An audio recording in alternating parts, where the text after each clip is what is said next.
Hi everyone, welcome back to the next episode of Get Your Deck Out. It's me, I'm back with Scott, aka Levs MTG. How you doing, Scott? I'm alive. I'm here. Live here. We are through pre-season or spoiler season or pre-release season of Final Fantasy. Cards have hit the table, packs have been open. We're here to talk upcoming bans. We've got ban window coming up now, and we're here to talk mainly about like how things are going, how we see the formats, and what we expect to see banned in this upcoming window. We got a chance to play with a couple of the cards. We've obviously got our Magic Online account, thanks to them, playing a few leagues, and you see a couple of those on the channel already. But we're going to go through what we think is going to hit. This has been quite a controversial one, Scott. It's like I think a lot of people are like hyped up for it because it's the standard change arounds. Because we want to make it good, we want to give you one of the cards that we think is going to impact this. There is Vivi. This is going to be given away to one of you, so keep on listening to just find out how to win this. But it is ban cadence time. It is the standard window. Scott, we're 2 years into this now. How do you think this affects the TCG gameplay and the tabletop formats? I think with the yearly standard change, they need to do something different with how they're building standard. Where right now they've got a whole bunch of different designers designing their own sets. They all want to get their sets over. That's just the way it works. When you design something, you want to see it flourish. You want to see it develop and see play. That means that every designer's making a couple of good 1-drops, a couple of good 2-drops, a couple of good 3-drops, a couple of good 4-drops. That's fine until you get 12 sets deep, and then we have 24 busted 1-drops or things that pay off 1-drops.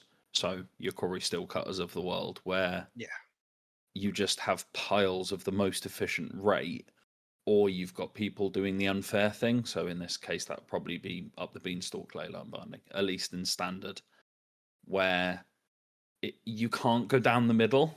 Like, we can't build a mid-range deck because you either get outclassed or outcomboed on one hand, and then on the other hand, you have an aggro deck that just goes underneath you.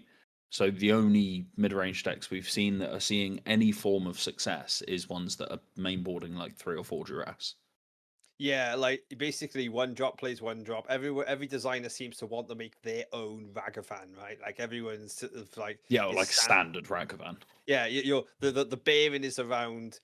I want someone to go turn 1 mountain. Here's my creature, and there's almost like a ooh from the table. Like they're actually defining the way the route's going to gain there and then. And we even in this recent set where for Final Fantasy sets come, where you can check our previous episodes for our opinions on the cards.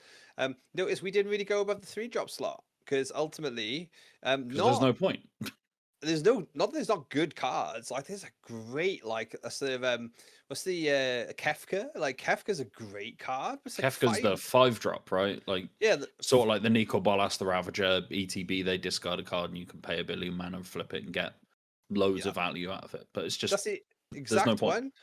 Like it's not something that has huge impact if you cheat it in, and it's just no point to play it. It's more than 3, so you can't help and hand it in, and the only way you either potentially play these decks is literally yourself just playing 1 or 2 drop removal spells. You want like 1s and 2s or 9s, where it's like we're cheating stuff in. For 3. We're cheating stuff in, or we're playing on turn 1 and 2 and then double spelling on 3 and then double spelling on 4 and then hopefully our opponent dies.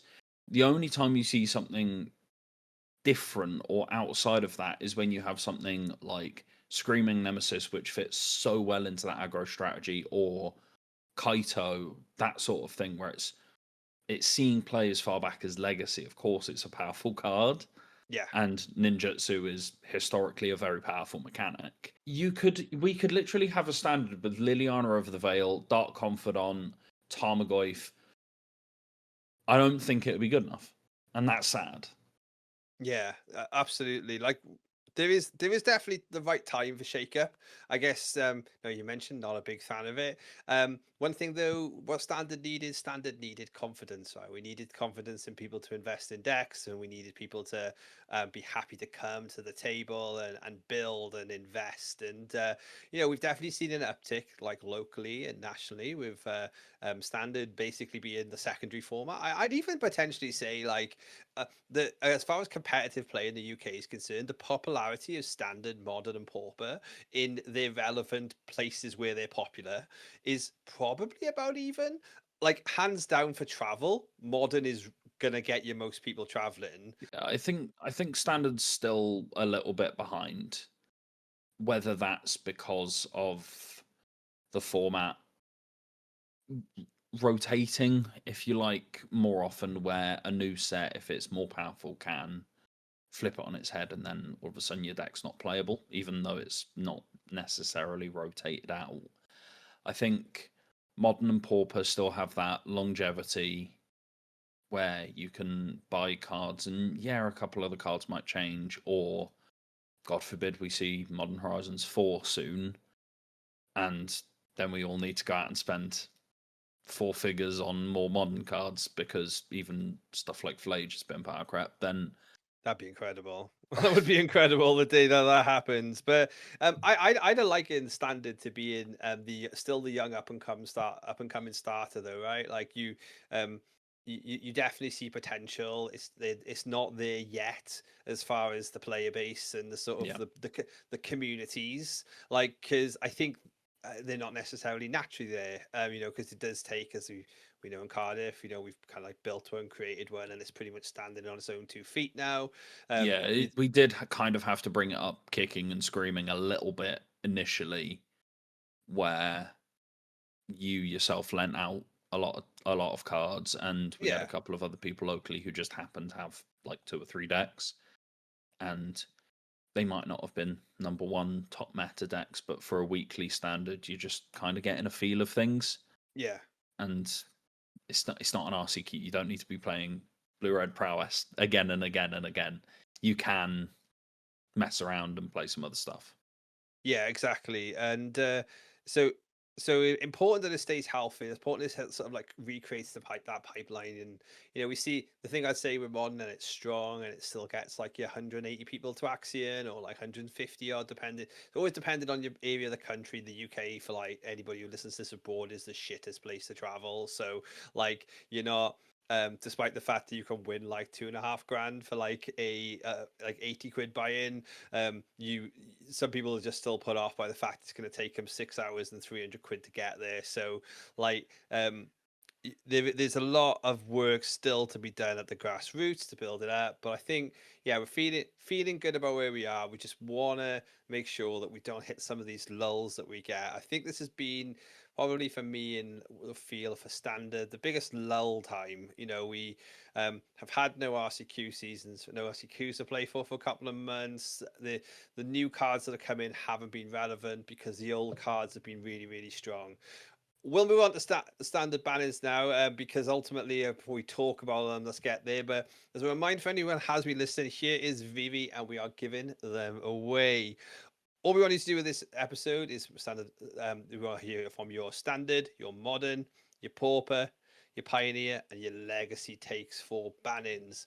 We don't worry if you miss it. We want it to be like the people who are going to be the closest to this. The person who's going to be the closest to getting it right, and that this is an international giveaway, is gonna win the VV. You just need to put it in the comments of the YouTube or in the Spotify. Be following on or subbed on either channel. And once the bans are announced at what is this? About 4 o'clock UK time next 3 4 Monday. p.m. UK time. Me and Scott will troll through it. If there's any ties, give yourself your own tiebreaker. Say that who your favorite host is. If you want it to, if me or Scott get there first, we'll the tiebreaker will be if you put either of us as your favorite host. But let's get on to standards, Scott. There's a lot to unpick and a lot to change. You will go with your list, and then I'll bring in anything you've missed. So, what is your first thing you think's going to hit the chopping block next Monday? First thing I want to say is I'm not sure standard bans are even that relevant in terms of coming into the RCQ format, where you want more people to be playing the format, and for that you need to have better RCQ promos and better standard showdown promos. That's the number one for me. Is I would ban things like Charming Scoundrel or Death Shadow or Void Winnower as RCQ or Store Champ promos. Make them standard relevant cards. Why can't we get Corey Steelcutter as a top 8 promo? Why 2 years ago, why weren't we getting Shieldred, even as a winner's promo? Just put a couple more into the ecosystem, because cards like this being expensive put people off the format. And I think if you then add bannings on top of that, where you say to people, oh, to be competitive and standard right now, you need to buy Corey Steelcutters or Mono Red or Omniscience combo, basically. Those are the top 3 decks at the minute.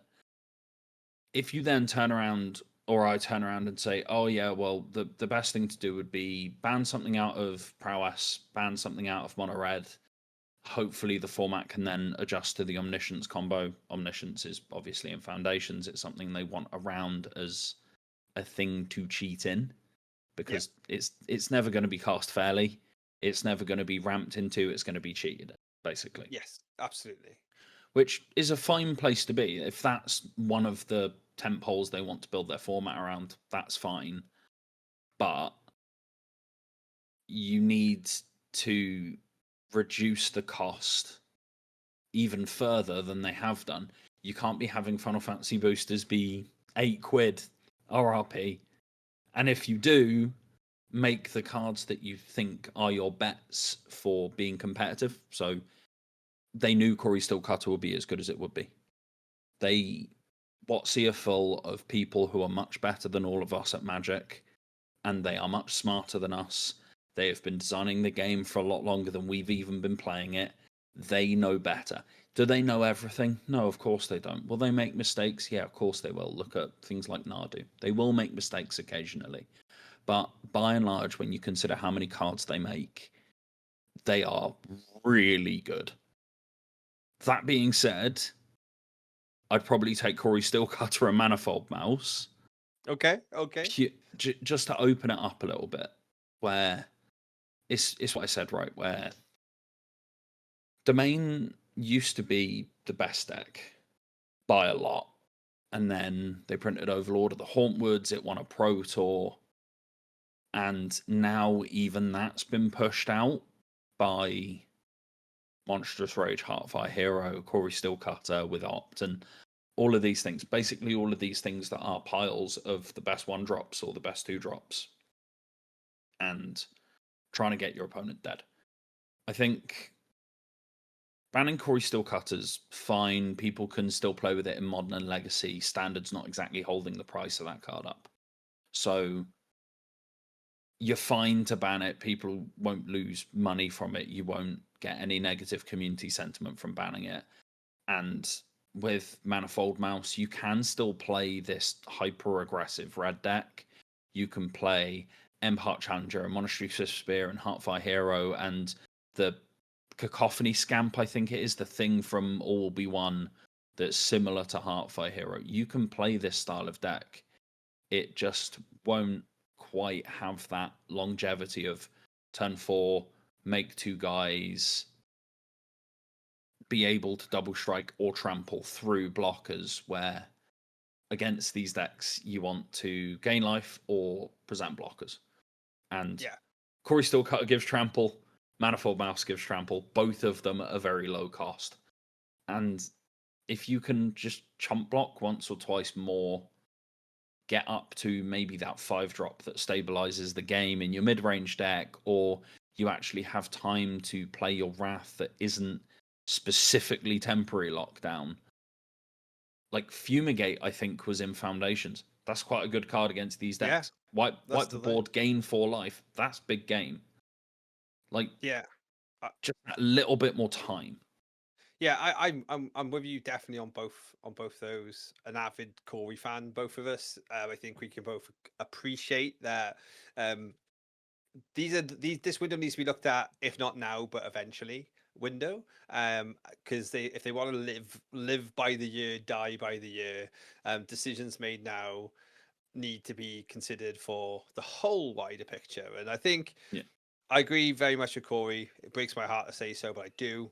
I agree with the Manifold Mouse as well, because you're very much right in saying that it's just the number of turns away we are, gets definitely pushed back. Like, you think about the nut turn of either any formulation of aggro that includes prowess, gruel, or mono red. Before you do your thing with a mid range or combo deck, turn 3, you're dead.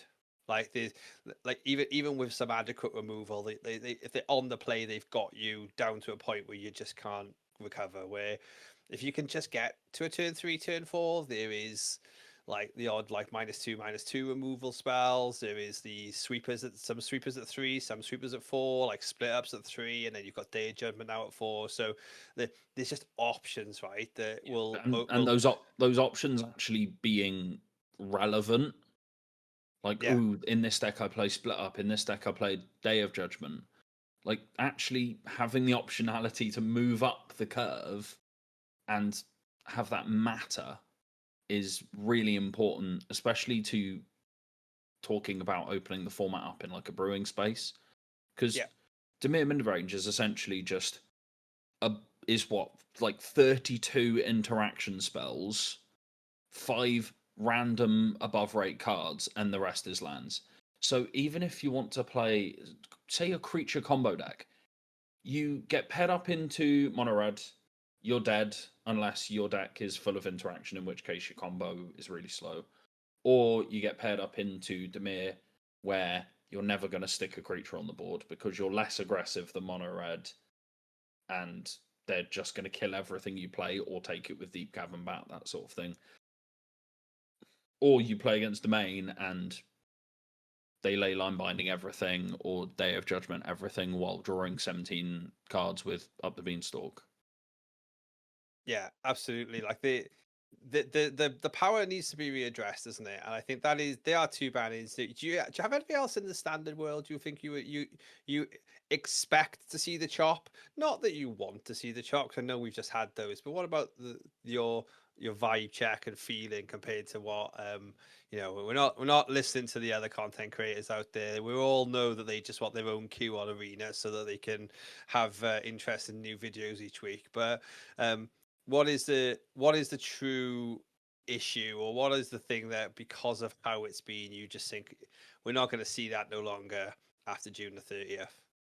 I wouldn't be surprised if we saw Corey and Manifold Mouse actually get taken. Just as I said, to open that up, it's what I want to happen, and I think it's definitely on their radar. I think the other cards on their radar are probably stuff like Monstrous Rage, Up the Beanstalk, that sort of thing, where they're the things that drive them to the polarized angles. I don't think Monstrous Rage is even that bad. It's a pump spell. If you're in a position where a pump spell is the best card in standard, that's a good place to be. It means all your interactions creature based and you actually care about combat. It's not like Legacy where everything's on the stack, which is very much a different form of Magic. It's not what Wizards it's not what it feels like Wizards want Magic to be about in the modern day, where we can't play 28 counter spells, stasis, and an icy manipulator, and we win by killing our opponent with 1 millstone. And that's it. It's just we want creatures, basically. Yeah, I think you hit the nail on the head of the cards that are likely to go. Like, so the three I was bringing to this discussion, and then I'll talk about what I thought won't be, despite people's initial fears.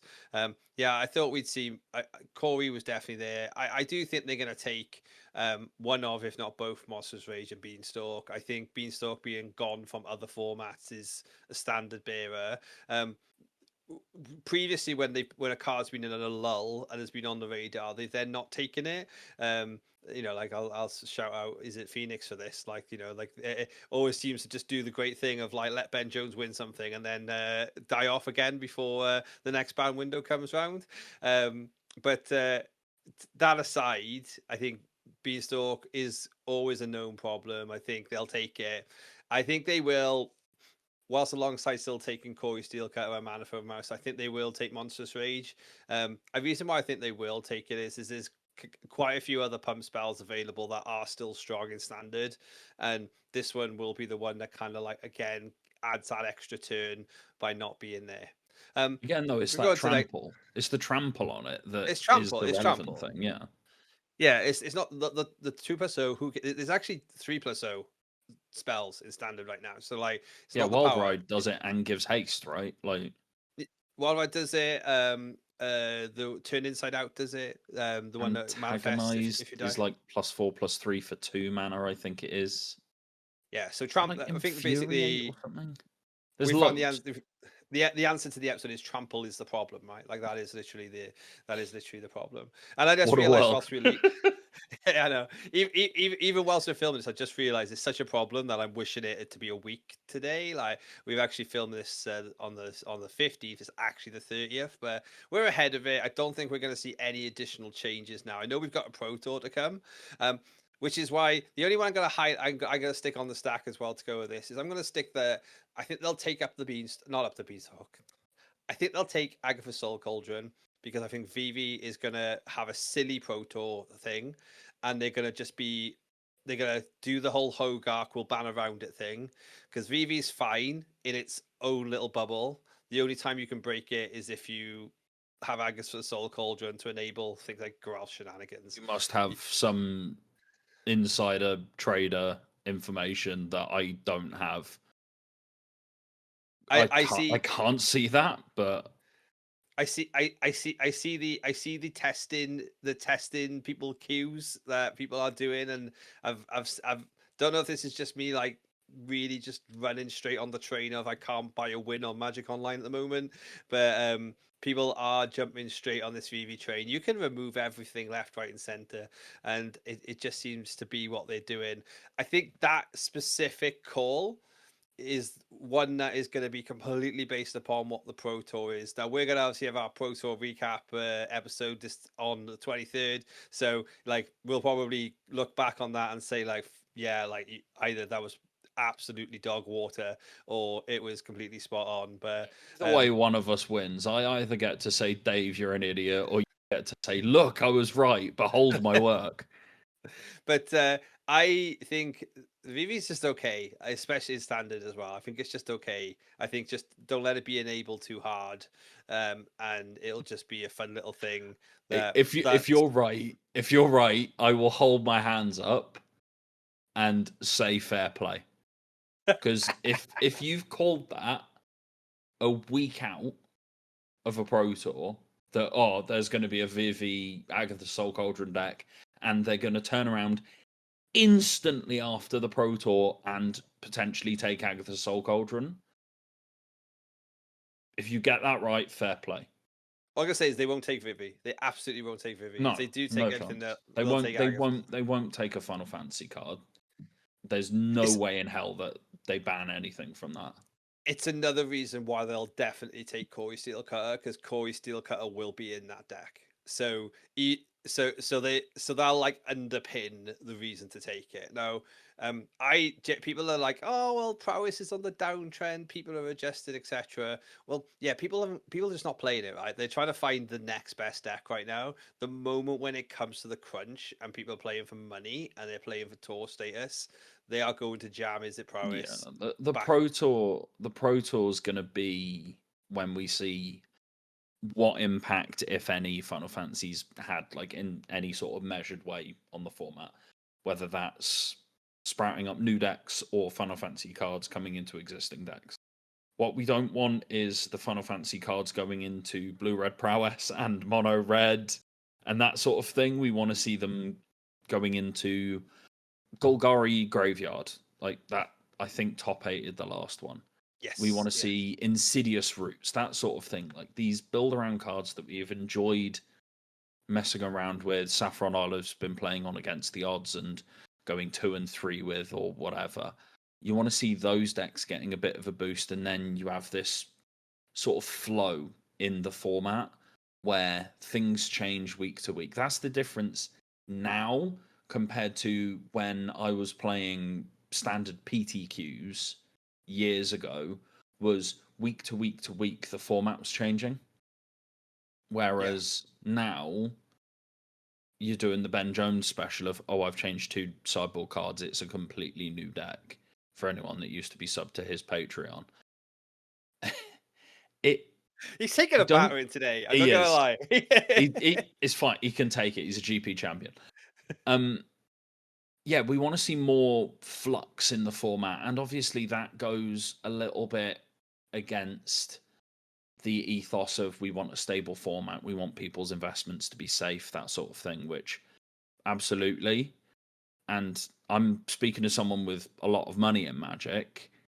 I'd rather all the cards just be worth 10% of what they're worth, meaning people can move around and play different decks and have multiple decks and be sitting there before leaving to go to their LGS and think, oh, which am I going to play today? Oh, I'll take all 3, screw it. And then maybe one of my friends can decide. Like, I know we don't talk about Commander very much, but that is one thing I like about Commander is you can put 3 decks on the table and go, which deck am I playing? And it doesn't matter. What game are we doing? Like, Exactly. and that is right. Like the battle box, having the battle box and messing around is definitely the greatest of vibes. But we'll see the shake-up. We got 2 weeks of shake-up. I think we're very much there. Obviously, remind to anyone, like, obviously, listen, don't forget to put in the comments what you think all the bands are going to look like for your chance to win a VV. I do think if they turn around and ban nothing, it will just be fine. Really? But like, Corey Stillcutter's a little too good for me personally, and I think Manifold Mouse is a little too good, but it's not a lot. The only reason I call out those two is those are the 2 that the format hasn't been able to adjust to in any meaningful way. Yes. Whereas everything else you can adjust to. Yeah, I think the Corey adjustment is because like the artifact hate is not like efficient, like almost like you do. Obviously, we have suplex now, and we've always had a braid. So like it's 2 mana though. Yeah, exactly. So I think it's almost like we need like a fatal push, which says like destroy 1 drop or target artifact, like something like that. It's just you want like half mana a braid basically, where it's like deal 2 to a creature or destroy a target artifact for red sorcery or what have you. My only shattering spree, that sort of thing, maybe. Yeah, my only other argument for like the must act on the low end of the red curve is also cut down goes. Like, and I know like cut down is not fully played. We've seen a bit of an adjustment to like the Grim Bauble and the Nowhere to Run purely because they're in the pixie decks. But it does just mean like any opportunity for it to be like as you mentioned, like a Demir mid range or just a mono black, like that new 1-drop knight I've been play testing, that is really good. Where it can get played and it can be around. It is incredible right again. card. Yeah, shout out Scott, like but you know that you it is kind of time, and like I'm gonna whisper this pretty quietly, but like they could reprint Fatal Push right now, and it would be a good time for it to be in standard. I wouldn't hate it. I wouldn't hate things like Fatal Push. I wouldn't hate things like even like Smelt, like red instant destroy target artifact, something like that. Honestly, like they're printing better threats and better threats and better threats and better threats. And for a long time, the threats were way better than the answers. That's how we ended up in the Oko Uro Urza situation, where the removal and the answers weren't good enough. Recently, it's come back in line a bit, I want to say, but like, why did we get Maelstrom Pulse in Foundations and not Abrupt Decay? If you're gonna push the format towards everyone plays cheap things, give them Abrupt Decay and give people a reason to think, oh, I'm gonna play this 4-drop because it can't be Abrupt Decayed. Admittedly, we did get Abrupt Decayed in Karloff Manor, but did we? But We did. We did get up after getting half. No, we got Assassin's Trophy, right? Oh shit! Oh, wop wop. There's me missing that one. Oh no, my bad. We did have it recently. We had it in the OTJ bonus sheet. So that's why I've had a little bit of a old Yeah, man fart on that one. put Force of Vigor in standard as well. Who cares? Like, But I think that's the other side of this is that we we'd make probably different choices to this chat if we knew exactly what was already coming in Edge of Eternities. Like, because that's part of the issue, right? Is there's a new standard set every 2 months, so yeah, who knows what's going to happen? yeah, and do you know what? We talk about me being an oracle and talking about Agatha Soul Cauldron. I will tip my hat to anyone who gets this exactly right in the comments because like the correct thing that should happen is we should be absolutely shocked off our faces with some of the choices in this standard ban window because they should know the next 6 to 9 months of cards and they should know stuff that we don't know yet, which means something random. Oh, I don't know. Let's just pick Severance Priest has to go. Absolutely no question why. Better Abzan creature than Siege Rhino, like. Yeah, and then we see like card in the Last Airbender, which is like, oh my god, imagine if Severance Priest was Yeah, legal. yeah. That's gonna be the that's gonna be the stuff that we can't call. I think standard, yes, we'll get a refresh. We've put some stuff on the table. You guys put in the comments your bit, but we'll move on to your main topic, Scott. Modern, the vibe, how it's looking, any adjustments we need to make. Obviously, we've made a relatively reasonable adjustment recently with Breach, unbanning the opals. Is this one of the? Are you just gonna just give me utter me the classic Scott line here? It's just fine. Or what have you got for us? I mean, it kind of is just fine, though, right? Like, all jokes aside, modern is moving around. There's different things popping up here and there. People don't like the existence of Boros Energy. People don't like the existence of Eldrazi. That is an MH3 problem. Yeah. And I am a little bit of a Modern Horizons apologist, where I think cards like Solitude, honestly, are fine. Yeah, I think it's fine too. The stuff that's reactive being added into the format, so your Force and Negations, your Solitudes, that sort of thing, those have all improved the format. We're no longer in a ships passing in the night, Heliod company versus is it Phoenix, where you're not really interacting, just trying to kill the opponent before they do their thing. KCI, that sort of thing, where we don't have any of the interaction. We've got Force of Vigor, Force Negation, all of these pieces that have come out of Horizons that have been good. MH3 was, I think, poorly conceived from a design standpoint, pushing Energy and Eldrazi. Eldrazi's very popular, so fair enough. Give it a little bit. But I think giving them Kozilek's Command, Ugin's Labyrinth, Sowing Micah Spawn, everything all at once was a bit much. I think doing parasitic mechanics like Energy, and for the people that aren't as obsessed with the design of the game as I am, parasitic basically means like self-contained. So Infect would be a parasitic mechanic where it only works with itself. None of the energy cards from Kaladesh block are seeing play. No, We're not nothing. we're not Aetherworks Marveling, which was banned in standard, just to remind people. We're not Rogue Refinery. We're not even playing a tune with Aether, which is the one drop that gives energy. And I think that shows that they went a bit too far with the overall power level of Modern Horizons 3. That being said, the format is fairly fun, it's fairly healthy, it's fairly balanced. I think the only thing you could argue for is maybe take a piece out of Boros. That's basically it. And I'm not saying take an Ocelot Pride or a Guide of Souls. Don't shoot the deck in the head. Take Goblin Bombardment or Flage, Yeah.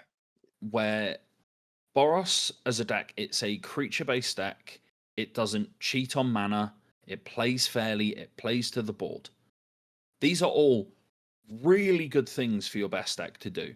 It's not a bullshit combo deck that solitaires off. It's not hyper aggro like we're seeing in standard. It's not way over the top up the beanstalk with Omnath and all that sort of thing where it's abusing a mechanic. It's not Team of Rhinos where the issue with that was they were using Force of Negation as a proactive protection spell rather than a reactive counter spell.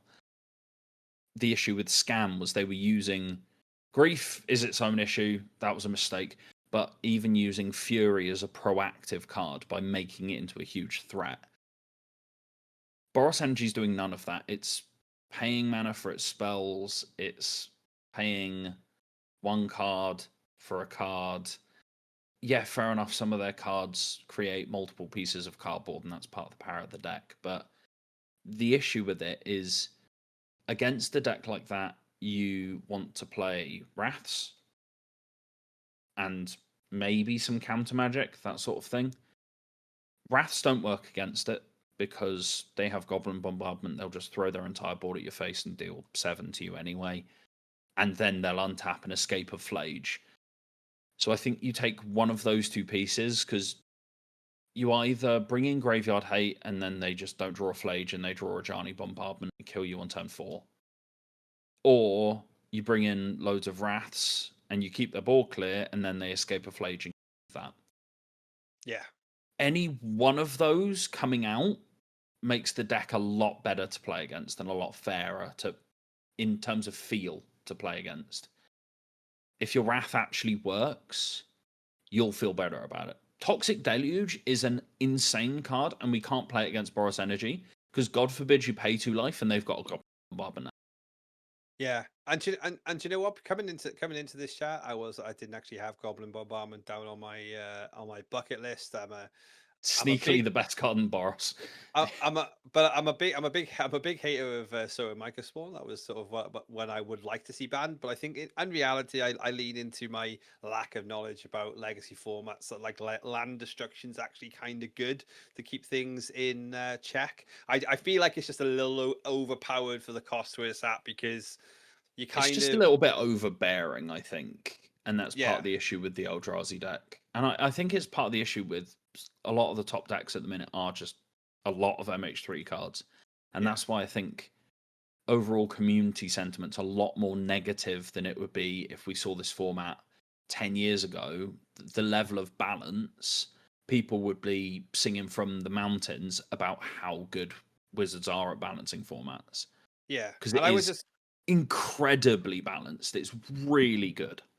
And I would just go back to, I just think you're like actually hit the nail on the head. If we can get rid of Goblin Bombardment, I've played many games against Energy where Goblin Bombardment's not out, and like I think even just like some of the there's a great answer in Final Fantasy. We but again Fire Magic like is another it's Pyroclasm but on end step, right? So like.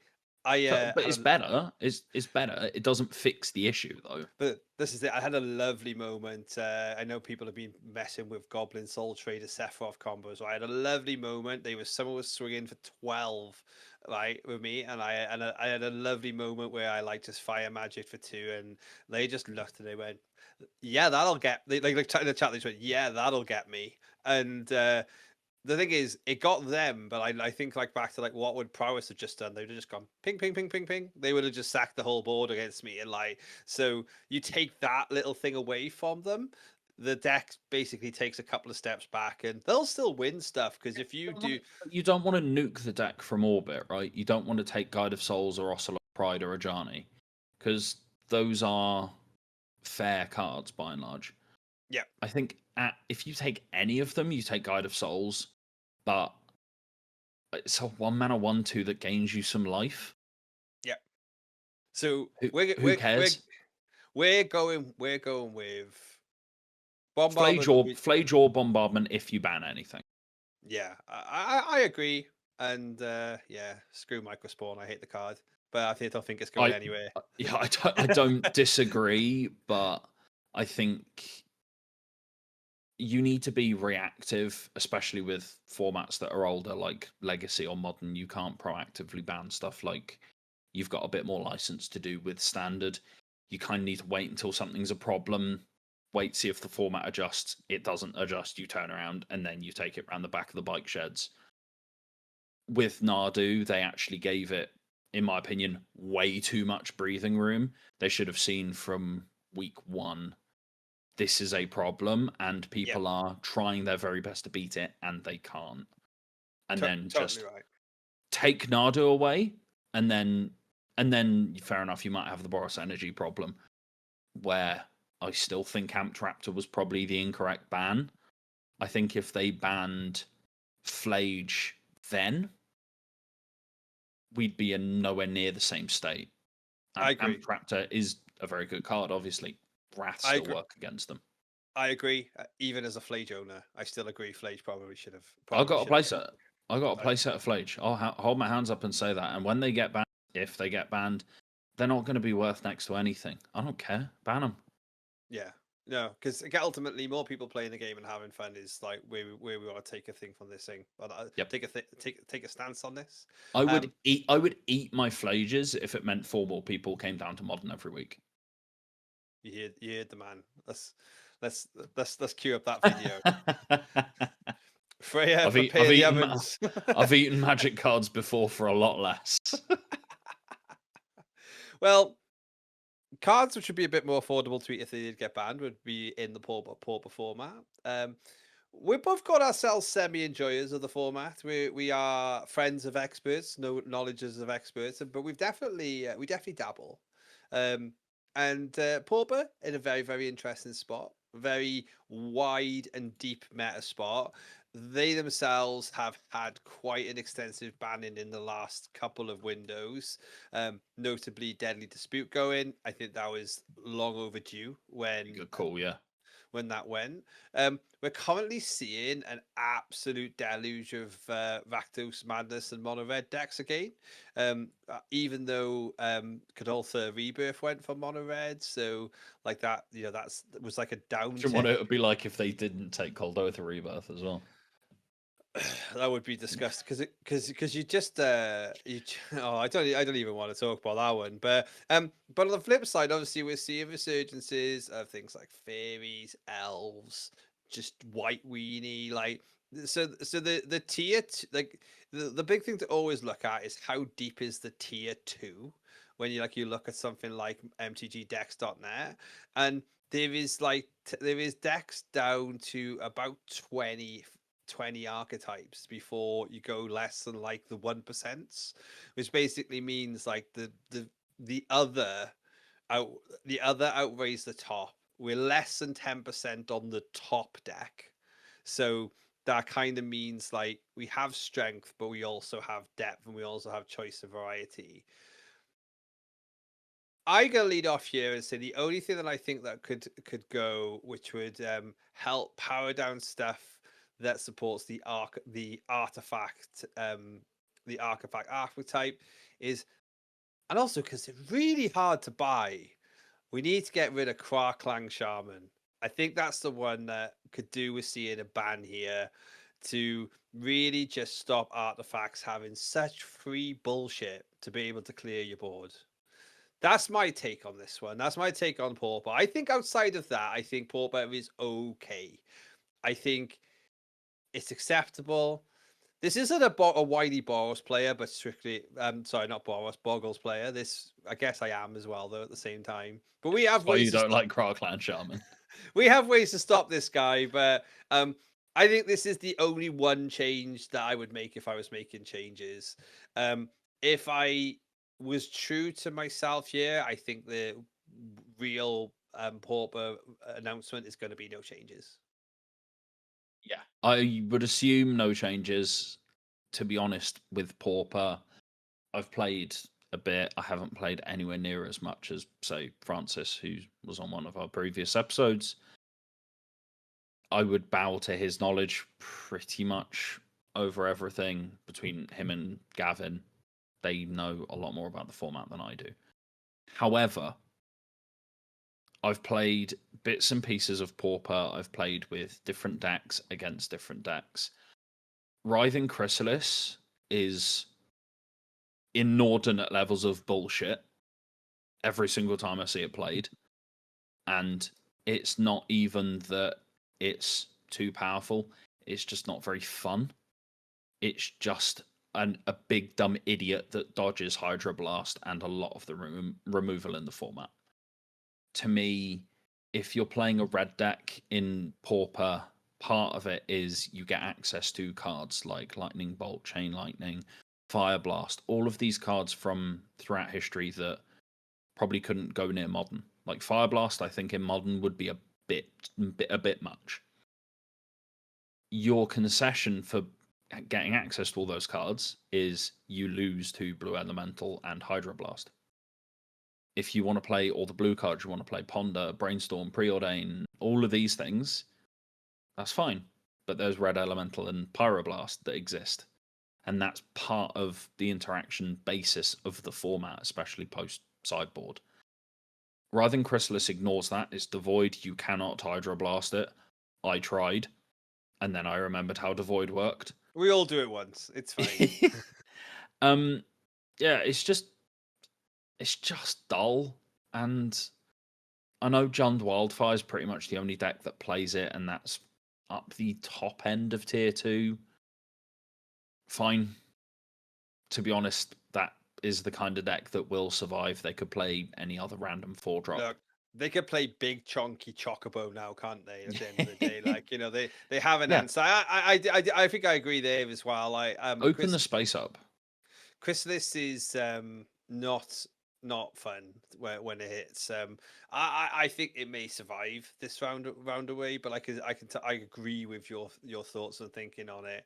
Yeah, I don't think it will be banned. I just wish it would be. Exactly. Format is great, and obviously for those of you who do know where we are, we're based in sort of South Wales, and we are running our first Commons Clash on August 13th. Tickets are live on the site now. Just so you know, they're only £20 right now. I'm actually going to announce right now for the first time that the prize support is going to be completely from Troll Trader cards. So ultimately, first place, as well as a pack per win, is going to get £100 Troll Trader credit. So, like, as far as like an entry is concerned, that is an excellent day out. We're going to have a deep prize pool. That's a Pauper deck. Yeah, basically two Pauper decks, right? Like if you hit it right, and so obviously links are gonna be in the description for that one. Make sure you come join us because we have early access happening now. If we do hit our goal for early access, we're going to announce day 2 events, right? So there'll be a second day of action where people are going to be able to, should we just say, qualify for the next stages of competitive play on the Sunday. But I'll be there, hopefully. Moving on from there, Pauper is in a great spot. Likely to see no changes. I think the only other thing, just going back to the madness and mono red thing, you said Crocland Shaman. I could see Galvanic Blast going. True. Super strong card. It's a lot. It's a lot. I've played a lot of Galvanic Blast between Pauper and Modern. The extra point is weirdly relevant. Yeah, that's the only other thing. When you've got artifact lands legal, and that's one of the pillars of Pauper, fine. I understand that. I don't want to touch those. I know that Pauper really cares about having things like Brainstorm, the artifact lands, all of that legal. I don't know if Galvanic Blast is a pillar of the format where that's where they balance things around and where they rotate things around. If it is, fair enough. I was not aware. We won't touch your precious little baby. However, Galvanic Blast is a lot, and it sees play in those style of decks quite a lot. Yeah, feels a lot when like Lightning Bolt's already very, very good, right? So like we'll let you have it. But going from the average price $60 deck to your next average price 1k plus decks in Legacy, is it time? is it time for Entomb or Reanimate to go? Well, taking a look at the matters, again, not necessarily fully in touch with Legacy myself, Scott. You know Legacy adjacent people better than me. Um, we're seeing a stabilized meta game nowadays of essentially Reanimator at the top with frog-esque things behind it. What changes are you making, if you can make some, in the 2 weeks time? So going back to what I was saying about pillars of formats, because Days, Force of Will, Wasteland are all off limits in terms of removing them from the format, I think that would do a lot more harm than good for community sentiment, even if they would technically improve the format. It's Legacy's identity is Days, Wasteland, Force of Will, Brainstorm, Ponder, all of these sorts of things. I don't think Entomb has the same love necessarily as those cards, and it's not seen as so much of a pillar. Between the two, Entomb and Reanimate will leave those decks around. Reanimate, Animate, Dead, that sort of thing. Entomb is the one that's not replaceable, so it does have a higher cost banning it. You don't want to tell people they have to play Unburial Rites, or not Unburial Rites. Unmarked Grave, that's the one, where you search for a non-legendary and put it in the graveyard. People can still do Archon of Cruelty stuff with that card, it's just maybe more neutered, or you go back to the careful study style of, I want to say, fair Reanimator, where you actually need to draw the card and put it into your graveyard, as opposed to drawing just Entomb and having your pick of the bunch. I'm going mostly off community sentiment. I've not played a lot of Legacy myself recently. The Legacy I have played is with Mono Red, so I don't really care so much what my opponent's doing. I'm just like face rolling and playing a Broadside Bombardier and throwing a Fury at them for 7 damage. Entomb going is probably a net positive. I think just in terms of removing the stress on the format, I know it's not been doing insanely well, but taking something from Oops All Spells might be a call as well. So whether that's you take Balustrade Spy and Undercity Informer, that's all. It's just not fun when your opponent either wins the game on turn 1 or 2, or their deck never functions and they die on. It's just not engaging gameplay. Doomsday, that sort of stuff, especially in Vintage, has more play to it, and there's more interaction points. The Epic Storm as well. It's weird to say it's more fair because it's a violently unfair combo deck, but it just feels less fake, if you like. Where Oops All Spells, Oops All Spells, the first 2 times you do it, it's like, yeah, great, and then you're like, oh, this again. Okay, fine. You know? Yeah, absolutely. Like I've done it for today. I did a little research, and all I can see is ultimately, it seems to be relatively stable. I think in tune with my gut that would be a good take. I think to sort of like buck the trend, I think they're gonna see probably no changes. I think is what they're gonna see. I would assume Entomb's gonna go. I would be surprised if it doesn't.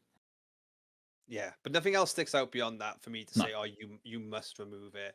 I do obviously agree the Balustrade Spy element, because I think if you do take Entomb, you very much, a bit like we talk about with Goblin Bombardment, we'll nerf Boros Energy, but it still be absolutely playable. I think Reanimator is still absolutely playable without Entomb, Oh, but for sure, yeah.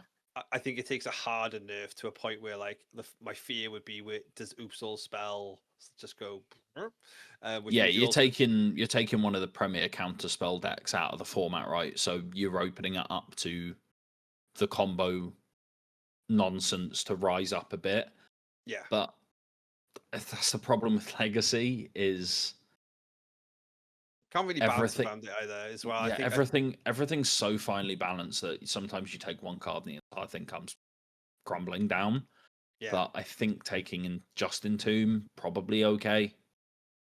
Arguments to ban the newer cards sometimes I think with Legacy, which is sort of like not necessarily the trend, but like if basically your format is stable, but actually the introduction of, I don't know, a Traxxas Grand Unifier is Yeah. like made, like, just give it a Traxxas, right? Like if you want Legacy to remain stable, like if Well, something comes in, it it's like breaks it. they haven't banned Days, Force of Will, Wasteland, but they've banned what Dreadhorde Arcanist, Psychic Frog, Deathrite Shaman, Ragavan. Ragavan, Ren and Six. All of these cards that go around those cards and maximize them or make them unfair.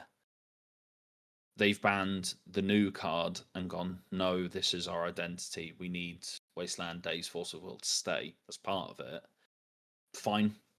As I said, I don't think Entomb has that respect level from the player base, and Oops All Spells is just kind of bogus anyway. It's a bunch of MH3 cards at the end of the day. Very true. Yeah, very true. Very true. Well, generally though, Legacy does feel in a better place from their more recent bannings. They did obviously were in a very sad place whilst Grief is still around. We Sowing could like Spawn, Vexing so Bauble, that Microswarm, sort of thing. Like, Vexaboral. Yeah, we could see a little bit of a longer period. But obviously, again, as we mentioned, for those of you who like been listening along, in the comments, let us know your standard modern Pauper Legacy Pioneer predictions. The person who gets it right, based on Wizards detail, will get a VV. It'll lead us on to the final format to talk about Pioneer today. Scott, no one plays it, but everyone plays it. It's the weirdest enigma possible. We're currently on the weekend with a Pioneer meta game where like the queue is um popping faster than anything that I've seen. There's no paper play, but people still do like to play. Um, it blew but my mind. It blew my mind to see how many Pioneer players there are left, actually. Because yeah, Wizards kind of just condemned it a yeah, year ago or more when they said, oh, yeah, there's no Pioneer season. That feels wrong to me. I'm speaking as a die-hard modern player. I think their format should just be standard Pioneer, standard modern. Standard Pioneer, standard modern. For 3 months at a time. Keep it rotating. You need to do that little extra bit of standard in there because it's the set that sells the most packs, that sort of thing. Fine, whatever. And standard's going to look way different every 6 months compared to every year for Pioneer or every year for Modern. It's quite a long time. People who play Modern, people who play Pioneer will, if they know that's the format, they will make their own tournament series with it. yeah. Pioneer has got, for reference, so like in the last 30 days, reported metagame decks. So you're talking your MTG decks data here. So I think that's a reliable source of widespread, but also they take significant paper play into account as well. So bear in mind, no Pioneer paper play, right? Unless like your odd SCG 5K or something like that, right? But there's 2,763 Pioneer decks. So you compare that, obviously standard is up at the 14K. Now, bear in mind, standard literally get daily daily challenges, 64s. You get reports of anytime Ash Lizzle does anything and people follow that up and have results online. All of the trackers. Standard is almost like everywhere as a side event. So it's not bad. It's not bad. It's still alive. What's the Modern numbers? Yeah, modern is just shy of 13K. So modern is 2000 is 12 Wow. is 12,945. Legacy was 5,600. And Pauper clocks in at a good 8,400. So Oh, like wow. so sort of a general vibe check on active player basis is Pioneer is far from dead. However, it's incredibly dominated right now by the color red. And I think thinking about what needs to go, so many people, and I just can only think about, obviously I'm the original Pioneer fanboy here. The amount Thoughtseize in my head is the one people go to for bannings. I think for once people like would have left Thoughtseize in the cupboard because in fact they can't take the two life loss anymore. Yeah. And the domination for mono red, or at least red adjacent decks, means that I think if we weren't going to ban Monstrous Rage in standard, we need to ban every mouse out of Pioneer. We need to just completely wreck every piece that supports this deck, because gee whiz, it is oppressive. I think ban Heartfire Hero, see where it lands. Wow, that's a warm take. Commando faces Kakazan is there. It's fine. Name another good red 1-drop that will go in that deck. What would you replace Heartfire Hero with? Swift Spear? Well, Swift Spear is already in the deck, I guess. Great. Yeah, for the ones that don't play Swift Spear, they get to play Swift Spear. Great. That card's fine. Grease Wrench Goblin. So red deck wins, the overall win rate at the moment. So the red deck win rate is a 58% over 128 matches, all going, and ultimately the only Which is too high.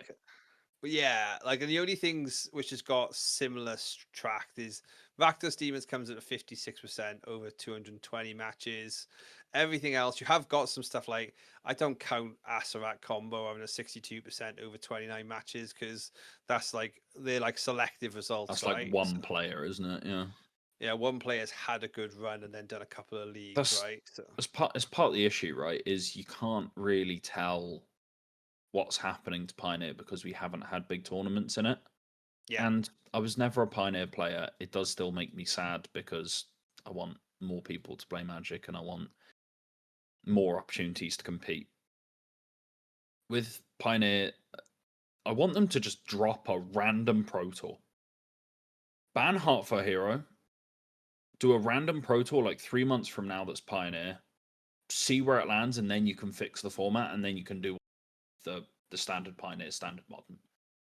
I agree. Do you know, like, just randomly just coming out and saying, you know, World is Pioneer. Yeah. Deal with it. Right. I think that would, like, we're 6 months out from it. Just change it. Who cares? It'd be really good. It'd be really good for them to, like, for the pros to kind of redefine it. They need to start doing the invitational again, like the old school invitational. Like, have people cubing on camera more. Yeah, we're gonna do 3 rounds of Vintage Cube, 4 rounds of Aether Drift Rotisserie Draft, 3 rounds of Modern, and then day 2 it's Standard, Legacy, Pioneer, and then the top 8's Standard. Well, we just had, just off the back of last evening, we're on day of recording, we're on the 15th of June, just had the Brian Kibler, like, Final Fantasy, like, two-headed giant invitational with FlyQuest, and I watched a few hours of that, and I was like, admittedly, way that they've kind of got that format running is it's a pro with a new to Magic Final Fantasy adjacent partner. So it's like there's a golf tournament that's like that, right? Where it's a celebrity and a pro golfer. It's basically the equivalent of a pro-am. A pro-am. Yeah, that's the one. But it was great. It was great content for as far as, like, getting, like, real good experts take. Like, they had such a great take on Black Mage's Rod, for example, and how, like, you know, this is how you define a good Magic card, but based on the game that you're playing. They're like, yeah, standard probably won't see play, but the fact that you can drop this, build some wizards, and every spell will ping for 3, you need to play every single version. You need to play every single one. You need to, even if it's your only black card in your deck type of thing. And it's like, we could get a pro to take you, Dave. Well, I'll take a free trip. Inbox is open, wizards. Lifestyle career. I'll take it. Dad talk, as I'll go and be on instead. Mate, we'll do some Twitch streams. We'll get in a hot tub and do, like, just chatting. Respect, definitely. I'm not sure anyone would want to look at us two in a hot tub slithering around together. Yeah, we'll take that sweet Rift Brand money. Like, let's get our let's get our League of Legends queue back open, and make those hours during COVID be worth it. But Pioneer really just needs that. I think Pioneer, from a definition perspective, it's amazing that we're not even sitting here and saying ban anything from Phoenix. Like, there was such a They still should. But it was such a time where, like, that was the obvious thing and it didn't happen. But, Corey Steelcutter there, right? For example, I've been playing this weekend, and I couldn't believe how, like, someone can stone brain my Phoenixes, but I've got 2 Corey Steel Cutters out. I just win. I win the game through block. I won the game through blockers, right? So a prosthetic. I had a Trample. prosthetic memory. Yeah, so you get the profs, and you just go one drop, one, and your artistic talent is technically 2 draws. Oh, like the deck will be a problem if we get back live, but at in the It's my issue with Pioneer. It shows what Pioneer's like in that we ended up talking streams and Riftbound while we were like meant to be talking about Pioneer bans. There's I want to ban like 11 cards. That's Yes. my issue. I want to either ban 11 cards or unban like 6. Are you seriously telling me that inverters are a problem? I wouldn't say so anymore for sure. People know how to play with Walk, it against walking it. ballista? No, like you just deal with these things, right? Like I think that's Walking the thing. ballista Heliod would be a problem, would it? Meh. It would win, but you'd stop it. Like, well, you just play. Just let people play with the cards. Well, people do Screaming Nemesis, right? Like they'd like you got Screaming Nemesis to nerf that from happening. So if it became that Screaming Nemesis self-destruct deck that everyone was talking about a week before Final Fantasy came out that was gonna completely revolutionize standard that doesn't exist. Yeah, but you'd stop if you saw that combo hitting the stack, you just like would make your Nemesis stop life gain and you'd then deal with it. I don't. Yeah, like there's stuff you can do. Like that's probably what I do with Pioneer is ban Heartfelt Hero just because it's boring and it's been done and the joke's over. But then have a real genuine look at the ban list and maybe take a couple of things off. Do what they did with Modern, where yeah, fair enough, they take Underworld Breach, that sort of thing, over the course of a year or two, where they've banned quite a lot of cards. But along the way, give them just some good faith unbans, whether it's a Splinter Twin where it literally doesn't matter, or it's a Mox Opal, which is powerful and relevant in the format, but not overpowered. Could it become a problem at some point? Yeah, maybe. If it does, just ban it again. Yeah, no, for sure. Please shake up Pioneer Wizards. Give us something interesting to look at and talk about, and don't let the format die. I think we're at that interesting point where your people who picked up Standard when you put this heart and soul back into it, maybe like a year ago, they're now just sat out Modern season. Now you're going to give them 2 Standard seasons. Unfortunately, despite the fact I hope they've all been keeping their Oculuses, I hope they've all been keeping their Overlords. I'm sure they've all got their Corey Steel Cutters. But unfortunately, if you're thinking that they've got decks that can transition into Modern a year from now, they're going to be a little bit away from it. That's the issue with Horizon sets as well, right? Is you can't really have that pipeline anymore. Exactly. So give them Pioneer, so that the pipeline, they got their pipeline into their into their Shocklands. Give them the eternal format. And then they'll realize they're like a set of fetch lands away and a couple of strong cards from a Modern deck as well. So you're nearly there. Stay the course. Do the right thing. Don't let get Pioneer out of the retirement home and put it front and center. And make promos better. And make promos better. I think we can't even like even just take this upcoming Final Fantasy store champs, right? We got Preordains. Okay. We got Death Shadows and a City of Brass. Again. So we've got the second time of doing on Death Shadow. Why? Who cares? Even Ben Jones can't win with it. That's the third stray. And City of Brass. Why? Yeah. What? I've got Neoform sleeved up behind me. That's the archetypal City of Brass deck, and I'm playing Gemstone Mine. Why can't we have Ajani, Flage, like Mox Opal? Why use Mox Opal, not an RCQ promo? Or even why can't we just have Shocklands? Or why Yeah. can't we just have, or why can't we, like you say, just have shoulder? Like, why is not what? Why has Sheldred never been a promo? It's a really cool, really beloved character.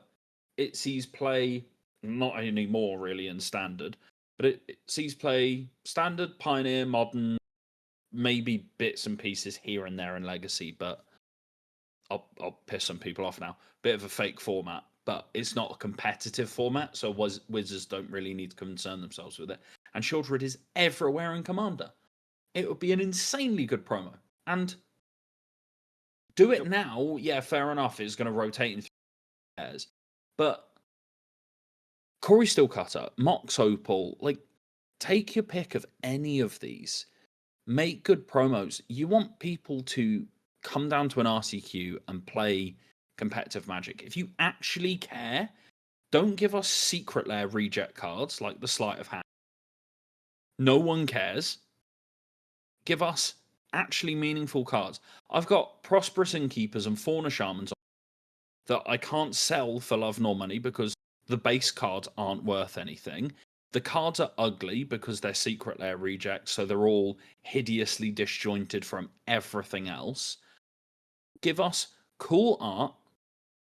Don't dick around with the border too much, and give us valuable cards that see play. You want to see people come down to an RCQ? Do you remember when Urza Saga was the store champion? Oh, we had to send people away. We had to send people away from that night.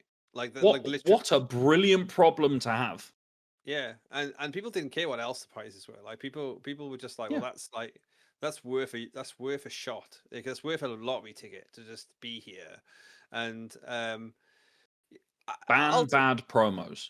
That's what they should do on June 30th. Is ban unplayable, crappy promos like City of Brass.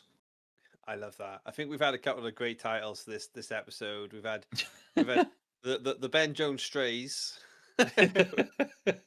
Ban bad promos, and ultimately it is the giveaway. So for one final time, if you want to win a Vivi, in the comments you need to let us know your standard, modern, legacy, pauper, and pioneer ban suggestions.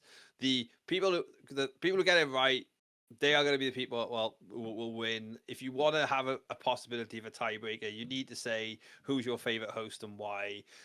If there's no tiebreaker, then probably we wouldn't pick you. But if you get it right, you've got the best crystal ball in the world. I want some stock suggestions off you. I want some financial advice, because this is one of those weird ones where who knows? We've had a chat about it for an hour. We hope that you've either just queued up a few games and won. We hope you've got to work. But before we go, Scott, have you got any last things to talk about, or any last words? No, not really. I think I've said my piece in all of this. Ban bad promos, shake some formats up, give us Pioneer back, and for God's sake, stop doing this prescriptive ban window thing. It's weird. It's really, really weird to say, oh yeah, we're not going to change modern during the RCQ season. What if something was a problem? Because it means this podcast is boring other than one time a year. So, but anyway, everyone, thank you very much for listening. Go check us out. Obviously, if you're listening on the Spotify, youtube.com/oldemodave. Scott will have in the description everywhere he wants you to find him nowadays. Thank you once again, and we'll see you on the next one. Bye, love you.